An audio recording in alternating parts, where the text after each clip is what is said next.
This isn't something I talk about often, largely because I haven't perfected it. But I do go through moments where I seem to be in the zone, for want of a better term, manifesting stuff. And I've always struggled to describe how that feels. But I honestly just feel like I'm connected. But when I don't have that feeling, I can feel very much alone, like nothing's working out.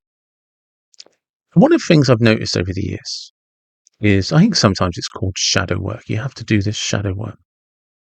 And I think there's pros and cons to that. But whether you use the analogy like it's an old door and every time you strip off a layer of paint, there's another one there, or whether you use the onion analogy and every time you strip off a layer, there's another layer.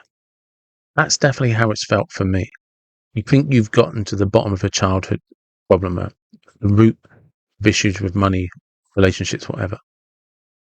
And when you get there and you get this big insight about how you've been viewing something without realizing, how you perceive yourself, you're like, oh, I didn't recognize that. I didn't realize that. And when that happens, it reveals a new layer. And what I've always found is every issue I've had, every self-reflection, every insecurity reappears because I have to address it from this new level, this new layer, this new perspective, this new understanding.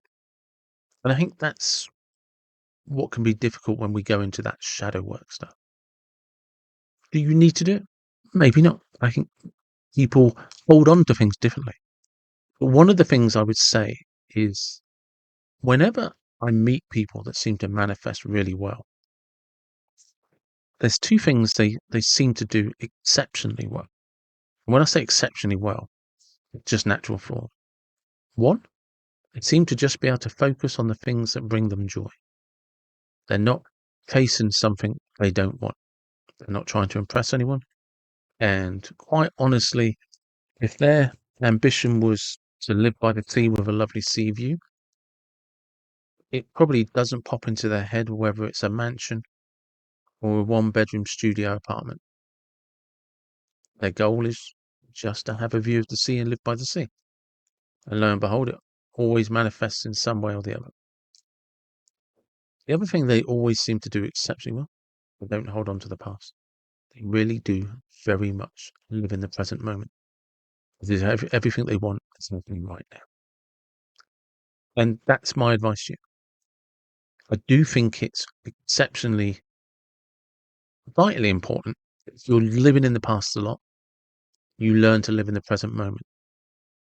And some of the best breakthroughs I've had when I focus on the present moment, it seems to allow everything else to come up so it can be dealt with.